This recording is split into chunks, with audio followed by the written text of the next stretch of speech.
Yo, what's up homies, this is Gangsta with a brand new video, and today we're going to be looking at why the Bismarck was scuttled. Now, the discussion of Bismarck being scuttled has long since been a debated one. Both sides have claimed that they sunk the ship, and recently the debate about the ship being scuttled or sunk by the Royal Navy has become more popular over time. After the discovery of the wreck by Dr. D Bob Ballard, new stuff has been brought forward into the argument. Now, many people have taken the side that Bismarck was indeed sunk, potential history being one of these people. He claims that the survivors' first-hand accounts were not too sure about whether the scuttling charges were placed correctly or whether the scuttling charges were placed down at all or detonated. And because of that, he believes that Bismarck was not indeed scuttled. And this has been a viewpoint that many historians have accepted and agree upon, and they take forward. Before in the past, I have been on the side that Bismarck was in fact sunk, not scuttled. However, after looking at the new evidence that was portrayed by James Cameron and Robert Ballard, I decided that in fact she was actually scuttled, and today I'm here to talk about why she was in fact scuttled. Now, for the first part, we're going to take a look at the mentality of the Germans, and two things have to be taken into account. Firstly, the German crew did not know that the British intention was to sink the Bismarck no matter what. In the past, it had been common practice that many ships that were engaged in combat were in fact captured by the enemy and used against them at a later date, such as HMS Enterprise being captured by the Americans and being the first ever USS Enterprise. And due to people fearing that a ship was going to be used against them in war, they would rather scuttle the ship rather than allow the enemy to capture it. It was seen as a proud and good thing for people to rather see their ship at the bottom of the ocean rather than used against them, and this is the case with Bismarck. Secondly, it was general German mentality to destroy equipment rather than give it up to the enemy. This was shown on the Eastern Front with Tiger tanks being disabled rather than allowing the Soviets to capture them and use them against the Germans. Previously, the Graf's Bay had been scuttled by her own captain due to the fact that he believed that a massive British naval fleet was waiting outside the port of Monte Divino to actually attack him and sink his ship in battle. And generally, the German armed forces would destroy their own equipment during the Second World War. It was not uncommon practice. Bismarck also had the best equipment, as well as an Enigma machine on board, and if the Allies had captured that Enigma machine, then essentially that would have jeopardised the war for the Germans and potentially end it sooner. Also, the crew of the Bismarck was defeated, as in her final battle, her primary and secondary guns were knocked out by the British. It quickly became apparent that there was no way to fight back, and with command of Lütjens and Lindemann being killed early in the battle, the only thing that could be done to defy the enemy was to sink their own ship out of spite and honour. Also, as Bismarck had no way to fight back, many surviving crew members rather gave up than fight to the death, which also supports the scuttling theory, as in by sinking this ship as quickly as possible they could stop the British bombardment and save more lives potentially. Now, from the survivors' account, whilst Bismarck was in her final battle, crews in 2 magazines were trapped and unable to get out. As rescue parties worked to try and free those trapped crews in the magazines, fires on board Bismarck's deck from above was raising temperatures in the magazines to a dangerously high level. Due to the probability of an explosion occurring, rescue work was stopped and orders were given to flood the magazines, killing the trapped crews, which further provides evidence of scuttling occurring. Many of the survivors claim that orders were given to scuttle the ship or explosive charges to be applied. According to one survivor's account, a special scuttling party took over and set off charges that had been placed previously on seawater inlets, turbine rooms, boiler rooms and auxiliary machinery rooms. Watertight doors were additionally left open with flooding valves so that the process of sinking would be quicker. However, some survivors claim that scuttling charges were set but not detonated. On the starboard side, it was unknown about whether the charges had been set or the fuses went off from many crews. However, this buys into my theory, which I have thrown into the debate, which is that scuttling charges were only successful on the port side of the ship. If this was the case, then it would prove the scuttling theory correct, as crew members on the port side that had taken shelter at gun turret Dora were certain that they had set the charges and chose to abandon ship when they heard them explode from underneath their feet, deep within the ship. Survivor Joseph Stats gives us a first-hand account and states, "The scuttling order was given at 9:30 hours, 45 minutes after the start of the battle, and after the failure of all heavy turrets, when the ship had become defenceless." Okay, don't ever do a German accent again. This supports the case of seeing scuttling as the only viable option for the crew to defy their enemy.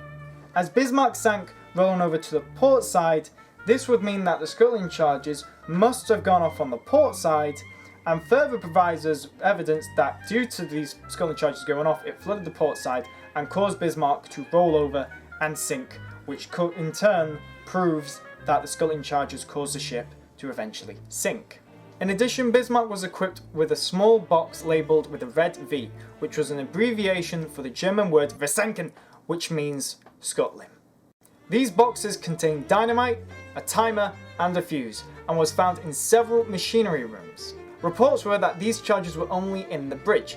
However, evidence does support that these charges would have been in areas throughout the ship, in vital machinery areas, prior to the actual battle. These scuttling charges were placed successfully in the centre machinery space, the aft port turbo generator room, and in several inlet sea valves. In some compartments, pumps that were removing water from the ship began to pump water back into the ship to flood her, which caused her to sink even further, and further supports the idea that in fact Bismarck was indeed scuttled. Now, many people would end the debate of scuttling with the survivors' accounts. However, many people forgot that a huge amount of evidence is shown with the wreck of Bismarck, which brings in the next point of Dr. Robert D Bob Ballard himself. Now, many people will probably wonder who Dr. Robert Ballard is. Well, he is the man who found the wreck of the Bismarck, and he is a vital source of information that needs to be presented in the actual scuttling debate, as he was a man who essentially found evidence for the first time in over about 70 years that Bismarck was in fact scuttled, not sunk. Dr. Robert Ballard himself also analysed the wreck and came to the decision that she was scuttled. He compared the case of Bismarck to an early find of the RMS Titanic, which he located the wreck of, as she broke in two. Now, whilst the bow of Titanic is relatively intact, the stern section is not. This is due to the bow being fully filled with water, whilst as the stern sank, she had trapped air inside her.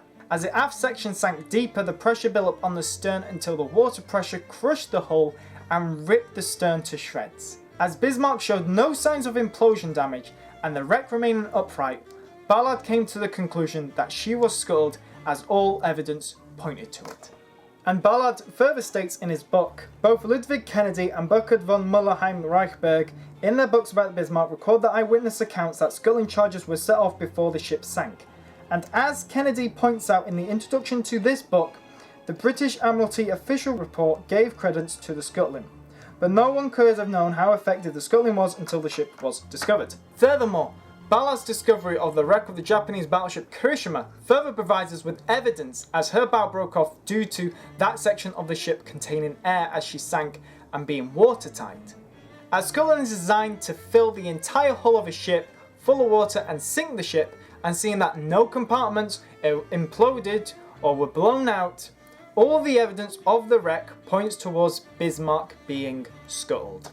Also, this was presented again in the sinking of HMS Curacao, in which the RMS Queen Mary collided with a light cruiser and cut her in two. As the forward section was sinking, men aboard the Queen Mary reported that the bow of the vessel exploded. However, it wasn't the typical explosion caused by explosives or magazines going off, or mines detonating, or cordite fuses. The trapped air inside the ship blew out the deck as the pressure built up, and if this was the case of Bismarck, then there would be signs of deck being blown out on Bismarck due to a much larger volume of air trapped inside the vessel. This means that little to no air was inside Bismarck when she sunk, and as a result, this provides us with evidence that Bismarck was in fact scuttled. In addition, many of the British reports claim that HMS Dorsetshire dealt the last blow to Bismarck with their torpedoes. Dorsetshire's torpedoes helped both cases of her being sunk and scuttled, as the timing of her torpedoes was when Bismarck was capsizing. The survivors from the port side who claimed that they heard the scuttling charges going off could have in reality heard the sound of HMS Dorsetshire's torpedoes striking the side of the ship before she rolled over and sank. However, the torpedoes helped to claim the scuttling theory for two reasons. The torpedoes themselves hit above the waterline of Bismarck and struck the superstructure and her armoured belt. In addition, there is damage done to the deck of Bismarck, which is apparently torpedo damage, meaning that Bismarck was a full 90 degrees over when the torpedo struck her deck. If this is the case, then Bismarck would be rolled over by the time of this torpedo hitting her deck. This means that Bismarck was in the process of sinking before Dorsetshire's torpedoes could find their mark, and backs up the case that she was indeed scuttled. Sea explorer David Mings argued that gashes were actually found in the wreck and that the Bismarck had in fact been sunk due to torpedo damage. However, further evidence was found in James Cameron's Bismarck expedition that proves Mings wrong and provides us with evidence of scuttling. They found that sections of the hull where Bismarck was struck by torpedoes did not actually penetrate her torpedo bulkheads, nor caused any shattering or dents, meaning that she sustained no damage to the core as the armoured sides took it. Cameron also had an advantage over David Mings of being able to go into the wreck and view the damage himself, and argued that the gashes were in fact caused by the hull impacting the seafloor and causing what is known as a slide scar. This is due to Bismarck receiving damage to her hull as she rode the avalanche to the bottom of the seafloor. Without flooding the core of the hull, those torpedo hits could not have sunk the ship in those final minutes. This further provides us with evidence that Bismarck was indeed scuttled. In addition, the British shell fire was highly effective at knocking out the guns of Bismarck and vital components for the ship to fight. However, naval historians William Garstka and Robert Dulin noted that the British battleships were shooting at very close range, meaning that they were firing at an almost level range. This caused the shells to skim the water and hit the superstructure rather than making any penetration to her core hull. Also, huge dents were found on the side armour of the wreck and proves that shells bounced off the bell armour. Ballard's submersibles recorded no sign of a shell penetration through the main or side armour, and it is likely that the shells penetrated the deck armour only. Further dives by several people found little to no damage done shell-wise to the armoured bell or hull below the waterline. James Cameron on his expedition found 2 shells that had been able to penetrate the armour, but no others after that. Due to this, much of Bismarck's hull integrity below the waterline remained, and due to the majority of survivors coming from engineering areas deep inside the hull, it further supports that the damage British guns did to cause her to sink was minimal. In conclusion, by the majority of the evidence, it looks as if Bismarck was indeed scuttled. However, as many claim here, and me too, Bismarck was already in the process of sinking. Bismarck was already considered sunk the moment she sunk HMS Hood. The British had no intention of trying to salvage Bismarck, and if she didn't sink then, she would have sunk a day later, if not hours. It's unsure as to what would have happened if Bismarck had remained afloat for a few more hours. Perhaps the British soon would have to withdraw due to low ammunition and fuel supplies, meaning that U-boats in the area such as U-74 or U-556 could have rescued more survivors as they were in the vicinity of the Bismarck if she had remained afloat for longer. Perhaps more people would have survived the sinking, but with the state Bismarck was in, it would be near to impossible to tow her back for repairs or to even fix a ship, as the actual damage done would have actually been, it would be greater to repair the damage done rather than actually let her go for scrap. However, it does not mean that there is any evidence to support the fact that she was in fact sunk rather than scuttled. But in conclusion, due to Bismarck receiving tons of damage, and due to the British rather than killing her, basically allowed her to continue to live and torment Bismarck over and over again, which each failed shot that failed to kill her or send her to the bottom of the ocean, the Germans, viewing no other option available, no way to fight back the enemy, saw only one viable option, and that was to scuttle the ship.